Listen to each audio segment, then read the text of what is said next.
There is a secret that few men know, and those who discover it are never ignored again. It's not about looks. It's not about money. It's about something that happens in her mind, an invisible mechanism that transforms you from just another face in the crowd into someone impossible to forget.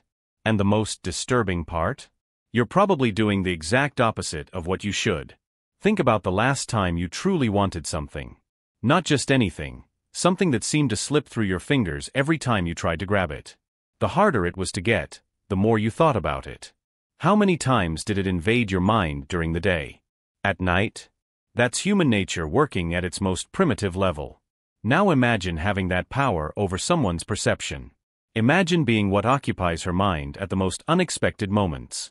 The uncomfortable truth is that most men act like an open book from the very first moment. They give away everything: intentions, feelings, total availability. They believe that honesty and complete transparency are absolute virtues. And they are, in many contexts. But there is a brutal difference between being genuine and being predictable. Between being open and being obvious. That difference determines whether you'll be forgotten in days or remembered for years. The first principle that separates ordinary men from magnetic men lies in dosage. Think of an exceptional movie. It doesn't reveal everything in the first 15 minutes. Each scene adds a layer. Each line of dialogue hides something while revealing something else.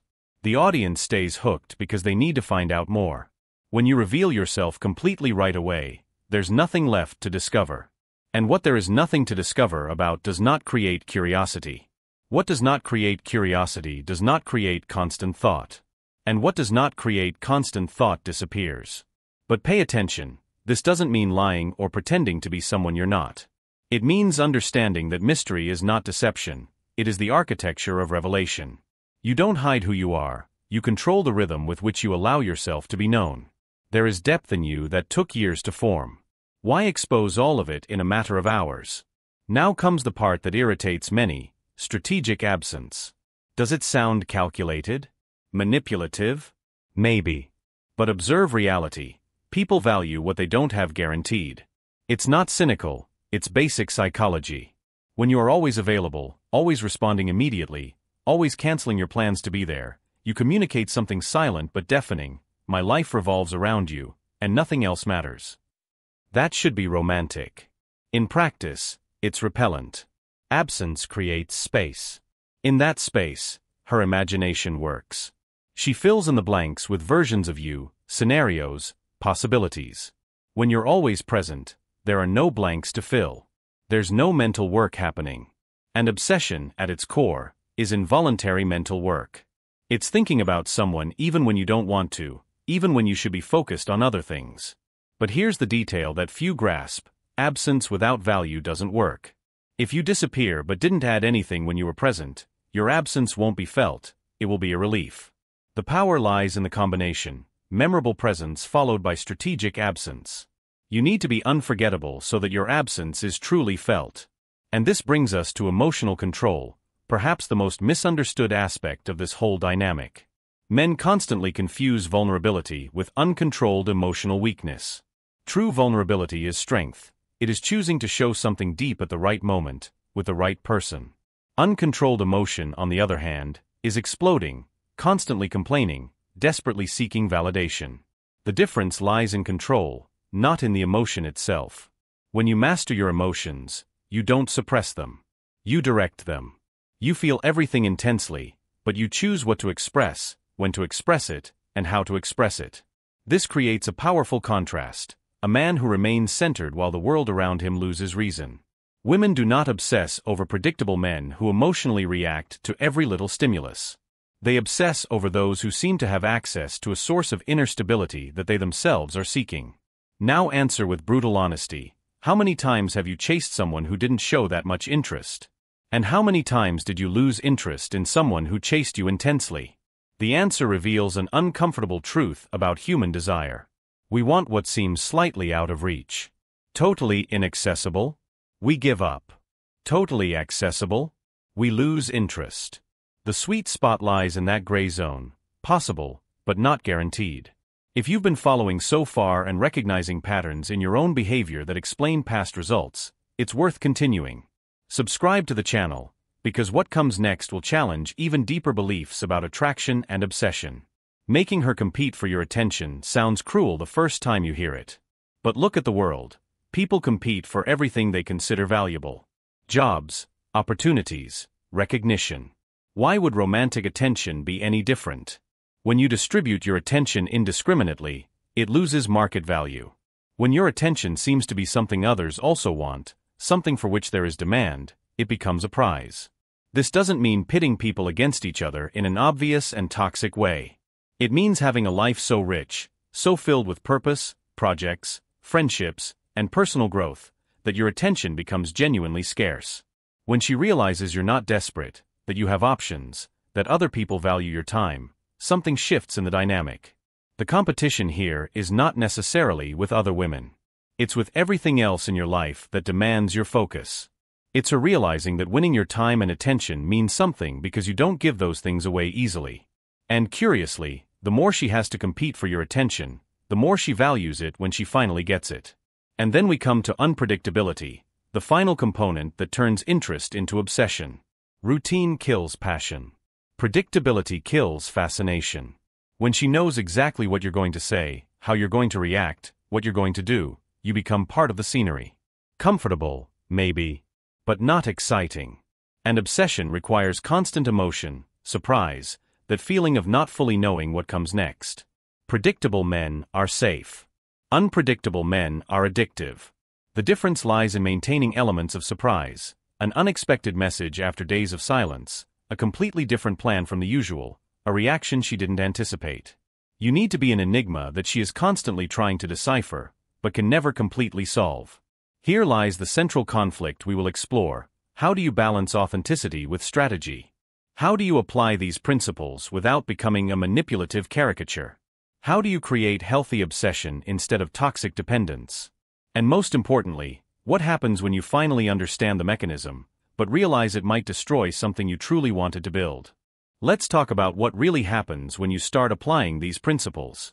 Because the theory is seductive, but the practice reveals something disturbing, you start to see results. And the initial results are so intoxicating that they can blind you to what is actually happening beneath the surface. First, you notice the message's changing tone. She, who used to respond with monosyllables, now elaborates. She asks questions. She wants to know where you were, what you were doing. You applied strategic absence, and it worked exactly as predicted. The dopamine from this is real. You feel powerful. You feel in control. And that's dangerous, because power without wisdom creates monsters. The central issue that few discuss is this: when you become too good at creating obsession, you run the risk of forgetting how to create connection. Obsession and love are not the same thing. Obsession is hunger. Love is nourishment. You can make someone starving for you and still never truly feed them. And eventually, constant hunger does not turn into love, it turns into resentment. But let's be honest about something nobody wants to admit. There's a phase where you need that validation. Maybe you've been ignored before. Rejected. Treated as an option. Now for the first time, you feel like you have the power. Women respond. They seek your attention. They show real interest. And you want to explore it, test the limits, see how far you can take it. So you start pushing. You disappear for longer. You act colder. You create more mystery. And the more you push, the more she chases. Until something strange happens. You realize you stopped liking her. Not because she changed, but because the game became more interesting than the person. You're addicted to the dynamic, not to her. Here comes the first major complication. When you treat relationships like psychological experiments, you stop experiencing them. You're always calculating, always 3 steps ahead, always observing reactions instead of simply being present. And genuine presence, ironically, is what creates the deepest connections. But you gave that up in the name of control. Now consider the flip side of this coin. What if she finds out? What if she realizes that every absence was calculated, every message timed, every surprise planned? The mystery collapses instantly. Worse, she feels manipulated. Used. Like a lab rat in an experiment she never consented to. And she has every right to feel that way, because in a sense, that's exactly what happened. But what about the men who apply these principles unconsciously? Those who are naturally busy, genuinely mysterious, authentically unpredictable, they create obsession without trying. They don't need to calculate absence because they have full lives. They don't need to fake emotional control because they are already centered. They don't need to manufacture mystery because they have real layers of depth. The difference between strategic authenticity and pure manipulation lies right there. One comes from who you are, the other from who you're pretending to be. So the crucial question arises, is it possible to apply these principles ethically? Or is any conscious use of these techniques inherently manipulative? The answer depends on your intention. If you're using this to emotionally exploit people, creating obsession just to validate your ego or worse, to hurt them later, that's toxic manipulation. But if you're using this to become a better version of yourself, someone genuinely valuable and fascinating, then maybe it's just accelerated personal growth. The inconvenient truth is that relationships always involve some level of strategy. When you carefully choose your words, when you wait a bit before replying to an important message, when you dress well before a date, all of that is strategic. The line between being your best self and being manipulative is thinner than we'd like to admit. But there's a simple test. Could you look her in the eyes and explain exactly what you're doing and why? If the answer is no, if you'd have to hide your tactics for them to work, then you've crossed the line. Healthy strategy can be revealed without losing its power. Manipulation needs to stay hidden to work. And here's something no one tells you. Creating obsession is easy. Maintaining something real after the obsession arises is the hard part. Because obsession eventually cools down. The initial chemistry fades. The mystery gradually reveals itself, no matter how good you are at maintaining it. And when that happens, what's left? If you built everything on techniques and nothing on substance, what's left is emptiness. Think about how many relationships you know that started intensely and ended disastrously. That initial explosion of passion, that crazy chase, that feeling of not being able to stop thinking about each other, and then months later, it ends in heartbreak, confusion, or worse, total indifference. What happened? The obsession burned all the fuel and there was nothing sustainable underneath. So now we're entering dangerous territory. You have the tools to create obsession. You know how to make someone think about you constantly, desperately want your attention, feel that addictive hunger for your presence. But do you have the character to handle it? Do you have the wisdom to know when to stop playing and start building something real? Because here's the ultimate truth about obsession. It does not replace love. It does not replace compatibility. It does not replace shared values, aligned goals, or simply genuinely enjoying each other's company. Obsession is seasoning, not the meal. And if you don't understand that difference, you will create a series of intense relationships that will inevitably implode, leaving both more damaged than before. The conflict deepens. The more effective you become at creating obsession, the harder it becomes to create something true. Because the skills are opposite. One requires calculated distance. The other requires real vulnerability. One requires constant control. The other requires surrender. One builds on mystery. The other relies on deep knowing. Now we reach the breaking point. The moment when everything you built using these techniques is about to collapse or transform into something completely different. Because there is a limit to how long you can keep the facade before reality bleeds through the cracks. Picture this. You applied everything perfectly. She's obsessed. She thinks about you constantly. Cancels plans hoping you'll show up. Checks her phone compulsively waiting for your message. You did it. You created that desperate hunger that seemed to be the ultimate goal. And then you realize something terrifying. You don't know how to stop. Because here's what nobody warns you. Obsession requires maintenance. It doesn't sustain itself. You need to keep being unpredictable, keep disappearing strategically, keep dosing your value. The moment you stop, the moment you relax and allow yourself to just be you, the dynamic changes. And if just you isn't as fascinating as the persona you built, then you're trapped in a perpetual performance. This becomes a psychological prison. You're exhausted from calculating every move. Tired of timing responses.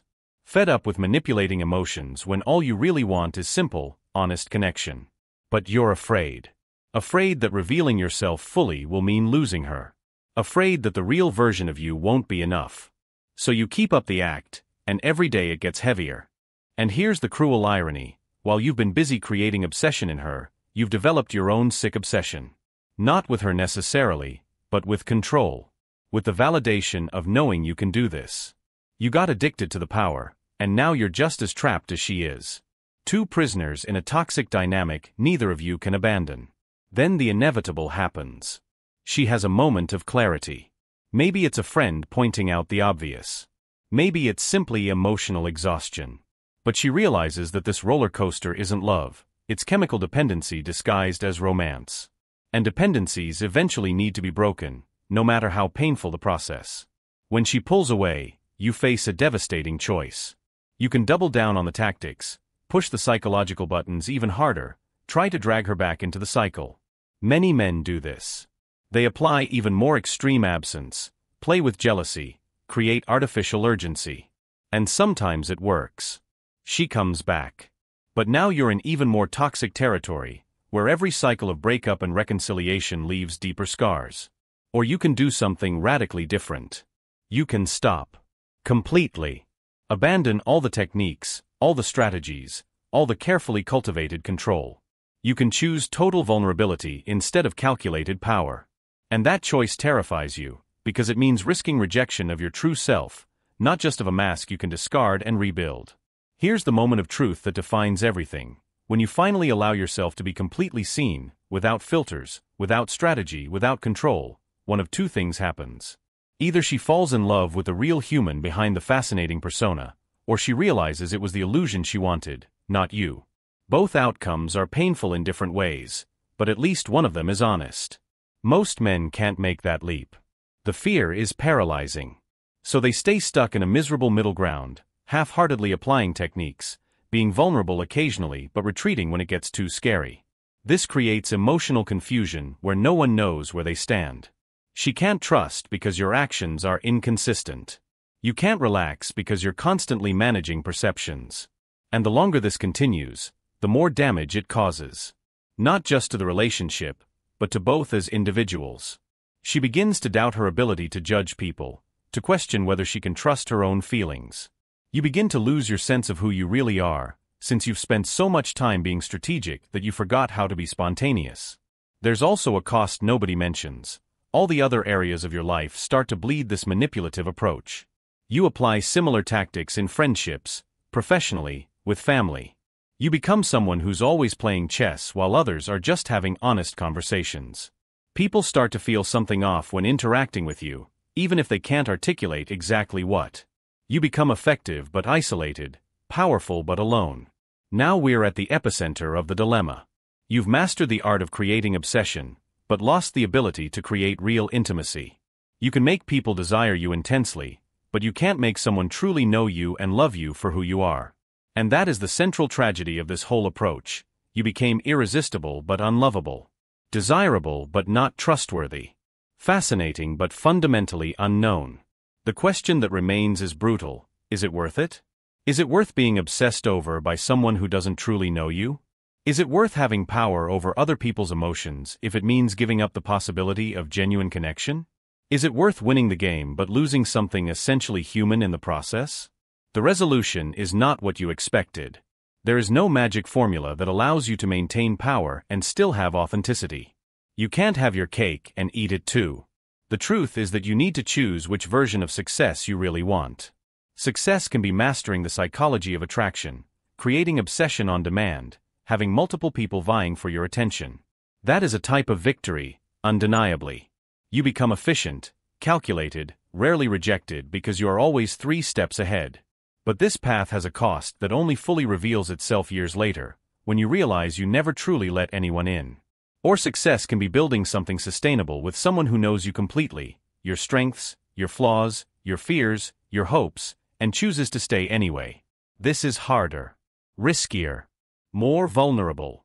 But it is also the only type of relationship that doesn't leave you emotionally exhausted, constantly performing, perpetually on guard. So what is the real wisdom here? It's not abandoning everything we've discussed. The principles have value when properly understood. Having a rich life and not being desperately available is not manipulation, it's healthy self-preservation. Maintaining some mystery is not deceit, it's simply not dumping your entire life story on the first date. Emotional control is not coldness, it's maturity. The difference lies in intention and integration. When these traits naturally emerge from who you genuinely are, they attract without manipulating. When you are busy because you truly have purpose, not because you're pretending to be busy to create artificial scarcity, that is authentic. When you are mysterious because you have real depth, not because you're hiding emptiness behind a smokescreen, that is substantial. The real work, then, is not learning seduction tactics. It is becoming the kind of person who naturally possesses the qualities that attract healthy obsession. Someone with such strong purpose that their attention is genuinely scarce. Someone with emotional self-control developed through real inner work, not just superficial suppression. Someone interesting because they have experiences, knowledge, unique perspectives, not because they memorized intriguing conversation lines. This transformation takes time. Years, probably.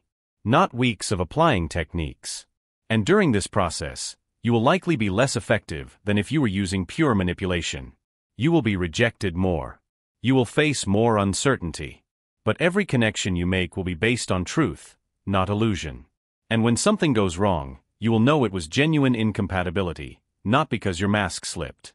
Here is the central lesson: obsession is not the goal. It never should have been. The goal is to find someone with whom you can build something real, and for that person to choose you consistently, not because they are trapped in a psychological cycle, but because they genuinely appreciate who you are. This is infinitely more valuable than having 10 people obsessed with false versions of you. And if you've already applied these techniques and are now dealing with the consequences, radical honesty is the only way forward. You need to have the difficult conversation. Admit that you are playing games. Reveal the real person behind the strategies. This may end the relationship. It probably will. But if it doesn't, what you will have afterward is something real, built on truth, not psychological tricks. For those who haven't started this path yet, listen carefully. You can skip this entire phase of manipulation and go straight to real growth.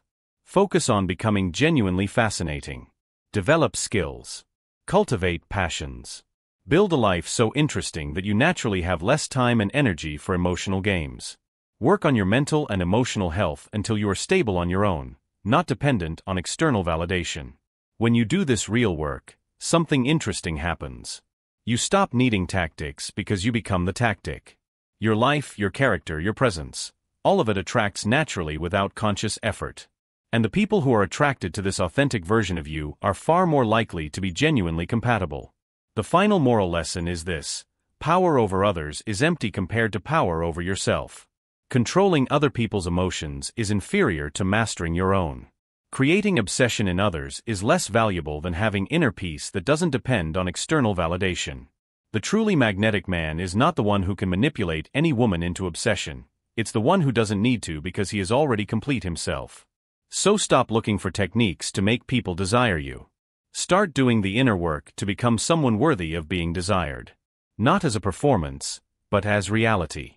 This is the only path that leads to real relationships, lasting satisfaction, and the ability to look in the mirror without shame.